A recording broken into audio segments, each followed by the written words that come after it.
उर्फी जावेदवरून चित्रा वाघ आणि राज्य महिला आयोगाच्या अध्यक्षा रुपाली चाकणकर यांच्यात निर्माण झालेला वाद शमण्याचे चिन्ह नाहीयेत। नोटिशीला दिलेलं उत्तर महिला आयोगानं प्रसिद्ध करावं असं आव्हान चित्रा वाघ यांनी रुपाली चाकणकरांना दिलंय। त्यामुळे चाकणकर वाघ पुन्हा तापण्याची शक्यता आहे। तसंच उर्फीचा स्वैराचार खपवून घेणार नसल्याचा इशाराही वाघ यांनी दिला।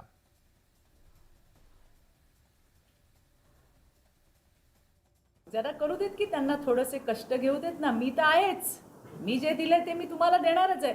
पण त्यांनी ज्या पद्धतीने लगेच पाठवून दिली की नाही नोटीस डिस्प्लेला वगैरे तुमच्यापर्यंत त्या नोटिसी आल्या, तर तसं त्यांनी माझं उत्तरही करावं असं आवाहन आहे माझं त्यांना। नाहीतर मी तर देणारच आहे तुम्हाला, त्याच्याबद्दल काही वाद नाही।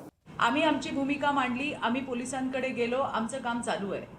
यांना कोणी गुळ खोबरं देऊन आमंत्रण दिलं नव्हतं याच्यामध्ये पडायला। आणि मग आल्यानंतर तुमचं काम काय आहे? आमचा आक्षेप आयोगाला नाहीच आहे। आयोग आणि त्याच्यावरती या आधीही खूप महिलांनी काम केले, त्या आत्ता आल्यात आयोगावर। आम्ही आयोगाहून काम करून पुढे आलेलो आहोत। त्यामुळे आयोग काय काम करतो हे आम्हाला फार चांगल्या पद्धतीने माहिती आहे।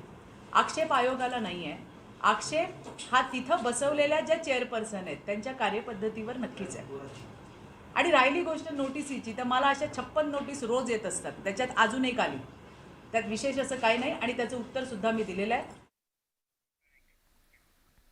राज्याच्या राजकारणामध्ये सुरू असलेले गलिच्छ आरोप प्रत्यारोप थांबवा अशी विनंती राष्ट्रवादीच्या खासदार सुप्रिया सुळेंनी केलेली आहे। सुळे यांच्या याच विधानानंतर चित्रा वाघ यांनी आक्रमक पवित्रा घेतलेला आहे। सुप्रिया सुळे यांनी आम्हाला सल्ले देण्यापेक्षा तुमच्या महिला आयोगाच्या अध्यक्षांनाच सल्ले द्यावेत असा पलटवार वाघ यांनी केलेला आहे। महाराष्ट्र हा पुरोगामी विचाराचा महाराष्ट्र आहे। महिलांना माते समान ज्यांनी सन्मान दिला आणि देशाला दिशा दाखवली अशा सावित्रीबाईंचा हा जिजाऊचा हा महाराष्ट्र आहे। त्याच्या ज्या पद्धतीने आज महिलांबद्दल चर्चा अनेक व्यासपीठांवर होते, अतिशय दुर्दैवी आहे। मला हे राजकारण हे अतिशय गलिच्छ वाटतं।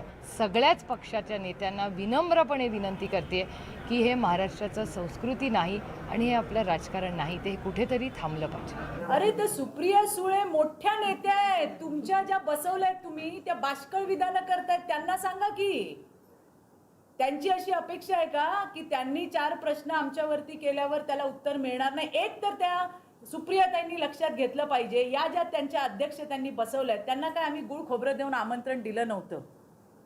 आणि हे सुप्रियाताईंना मान्य आहे का की मुंबईच्या रस्त्यांवरती चाललेला नंगा नाच हा मान्य आहे का त्यांना? त्यांच्या घरात मुली आहेत, आमच्याही घरात मुली आहेत, आणि आमच्या घरातल्याही मुलींना आणि त्यांच्या घरातल्याही मुलींना त्यांना हा आदर्श अपेक्षित आहे का?